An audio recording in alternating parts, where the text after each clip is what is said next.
Kisah Zainab di surah Al-Ahzab, mungkin kapan-kapan kita bahas itu. Efek dari la ilaha illallah. Tiba-tiba Nabi datang kepada Zainab. Sebetulnya Zainab ini ada hati kepada Nabi Muhammad. Siapa sih yang gak punya hati untuk Rasulullah ya?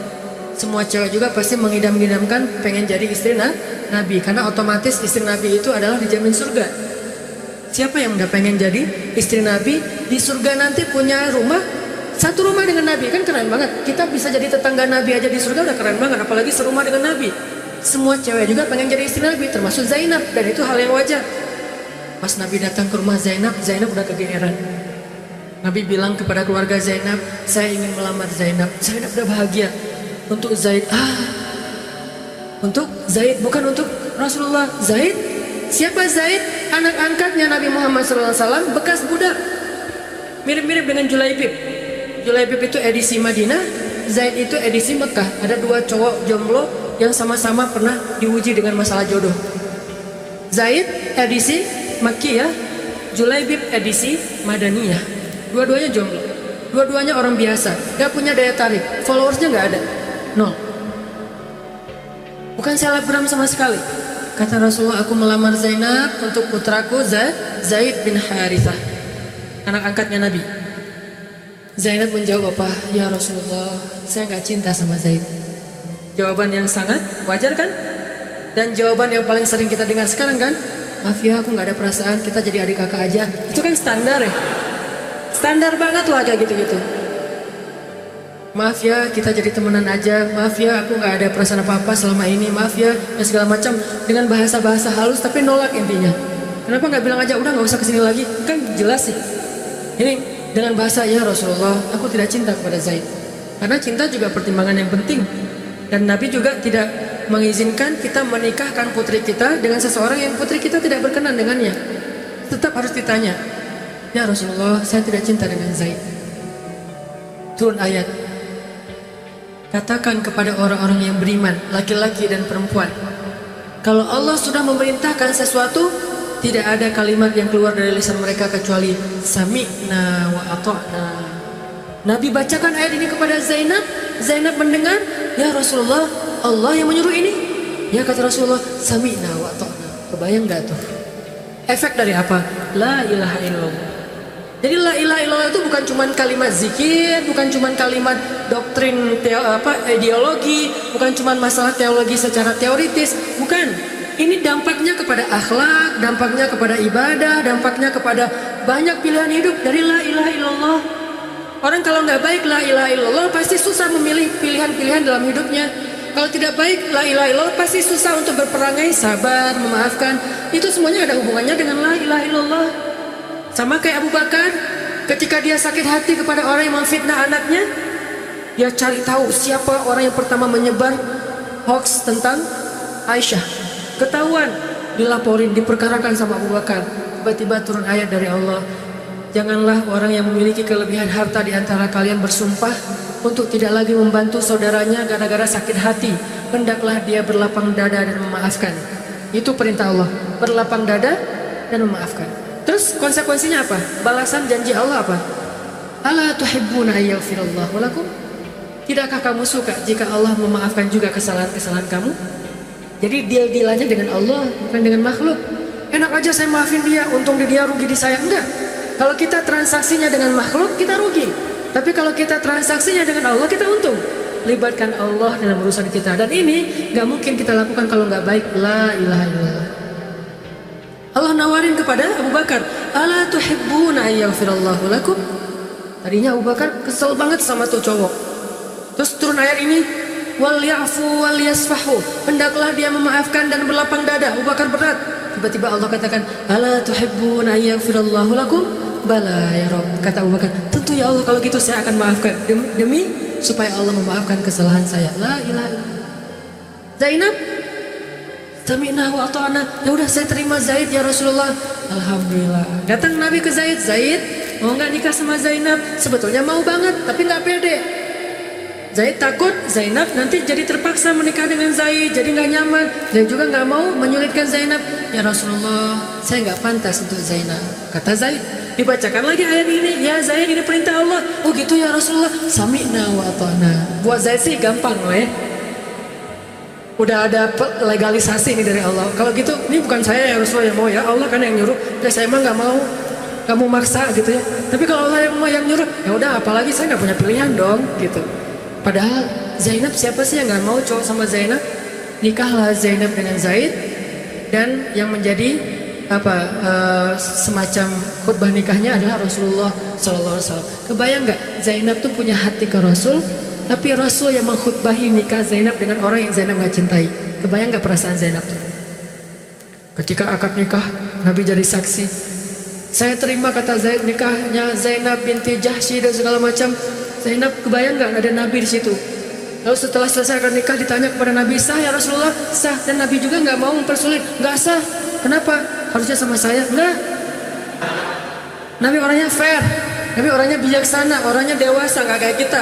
Kita tuh bahaya banget jadi saksi kalau jadi mantan. Pasti nggak sah. Dan Nabi nggak gitu, sah langsung di kali pertama.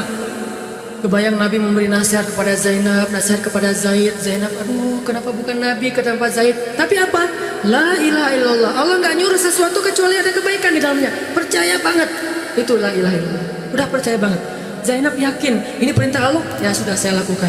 Walaupun bukan dengan Nabi, padahal saya pengennya dengan Nabi. Kebayang gak sih pengen sama seseorang yang kita cintai banget, malah orang itu yang menjodohkan kita dengan orang yang kita gak pernah kebayangin. Amit-amit. Jangan dia ya Allah, jangan dia, dia. Kan berat tuh. Yang saya sering cerita, jangan saya. Pokoknya jangan Hanan, Hanan. Kenapa kok gitu? Karena dia bilang jangan saya bilang yang dia ya Allah. Akhirnya kita adu-aduan doa. Ya Ustadz, masa dilawan ya? Doanya lebih panjang, lebih sujudnya apa segala macam, akhirnya jadi. Nggak kebayang tuh buat Zainab. Kalau Zaid sih mungkin kebayang lah ya, gimana happynya Zaid menikah dengan seorang cewek yang semua orang Mekah pengen nikahin dia. Tapi kalau Zainab, itu hari-hari yang sangat berat. Malam pertama nggak kebayang buat Zainab. Zaid, begitu Zaid datang, assalamualaikum Zainab.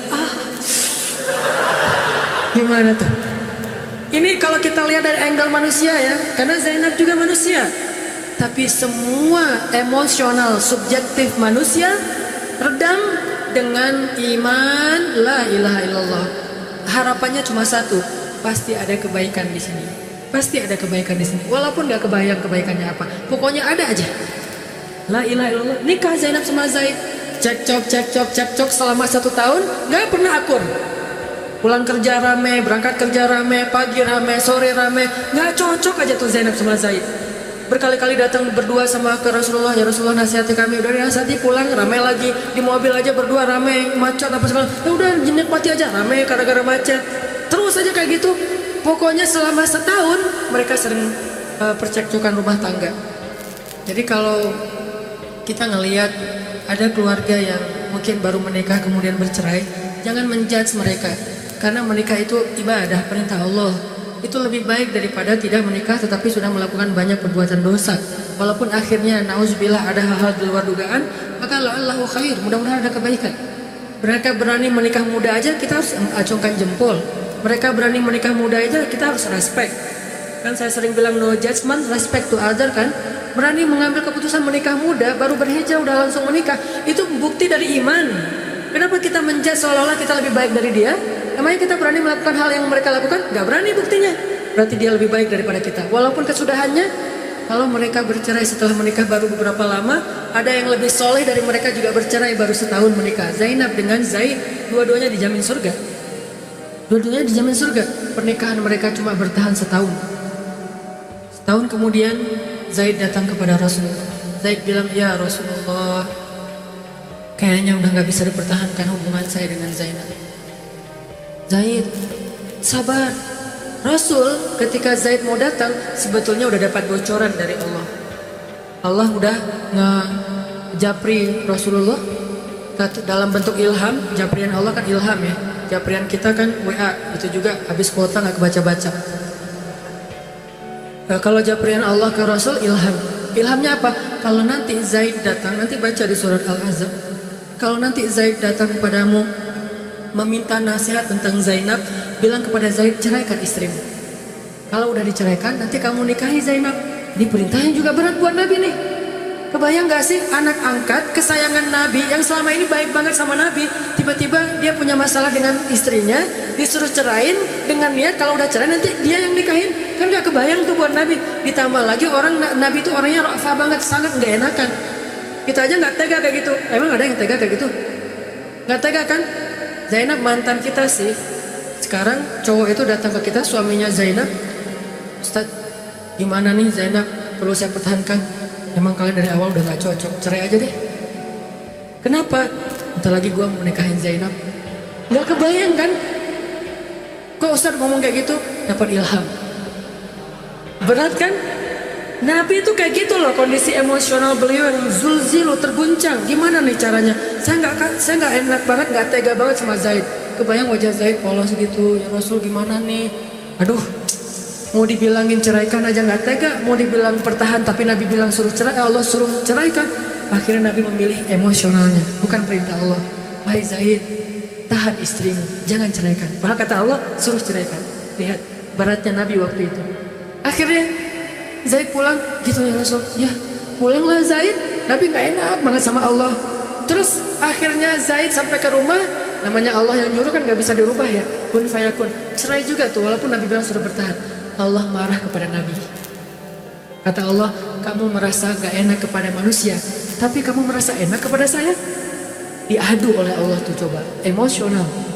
Nabi langsung sujud, ya Allah ampuni saya benar-benar, saya tahu saya gak enak sama Allah, tapi juga saya gak tega sama Zaid. Kebayang gak sih ya Allah, wajah Zaid yang polos kayak gitu, disuruh cerain terus saya nikahin istrinya. Gimana perasaan Zaid?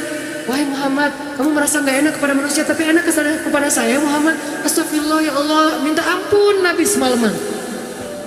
Ini benar-benar gak kebayang sebenarnya. Tapi Allah pengertian lah, tahu Allah Nabi itu bukan mau gak tahan sama Allah, cuma emang gak tega banget sama Zaid. Akhirnya Allah ngambil keputusan sendiri, Zaid cerai dengan Zainab.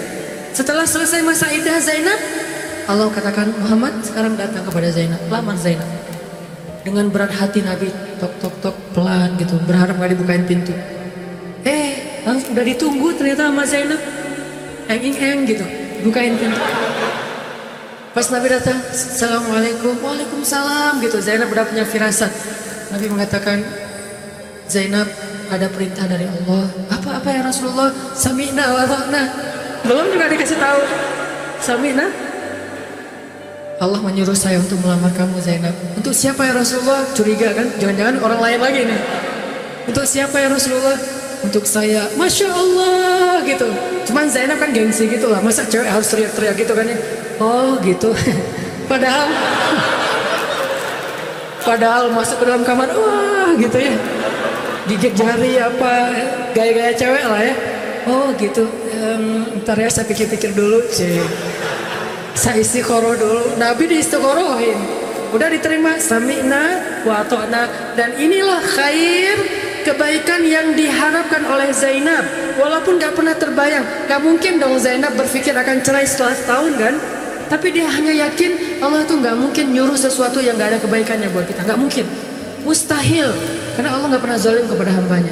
Kenapa Allah kok muter-muter dulu kayak gitu? Allah pengen lihat Zainab itu menikahi Muhammad karena Allah atau karena dirinya sendiri. Kalau karena Allah, coba yang selain Muhammad berani gak? Ternyata berani. Karena itu dia menjadi layak untuk Muhammad. Kalau dia gak menerima Zaid, mungkin Zainab tidak akan pernah jadi istri Nabi karena tidak layak. La'allahu khair. Ini buah dari la ilaha illallah. Itu juga yang masih culun-culun, yang mungkin badannya belum kebentuk, yang jerawatan misalnya kayak gitu, tiba-tiba memimpin pasukan militer yang jumlahnya ribuan, yang barisan pertamanya kibarus sahabat-sahabat senior, as-sabiqun al-awwalun minal muhajirin wal ansar. Termasuk siapa di dalamnya? Abu Bakar dan Umar. Kebayang gak tuh? Memimpin pasukan yang di belakangnya itu Abu Bakar dan Umar. Maju, Abu Bakar dan Umar. Maju. Usama. Kebayang Usama yang nyuruh. Abu Bakar. Segaya. Umar maju. Zaid, anaknya Zaid. Tapi tidak ada yang bisa membantah. Kenapa? Itu wasiat Nabi sebelum wafat. Aku perintahkan kalian untuk dipimpin oleh Usamah bin Zaid karena dia adalah anak muda yang luar biasa. Itu hadiah Allah untuk Zaid karena dulu mau menikahi Zainab walaupun hatinya sebetulnya tidak mau.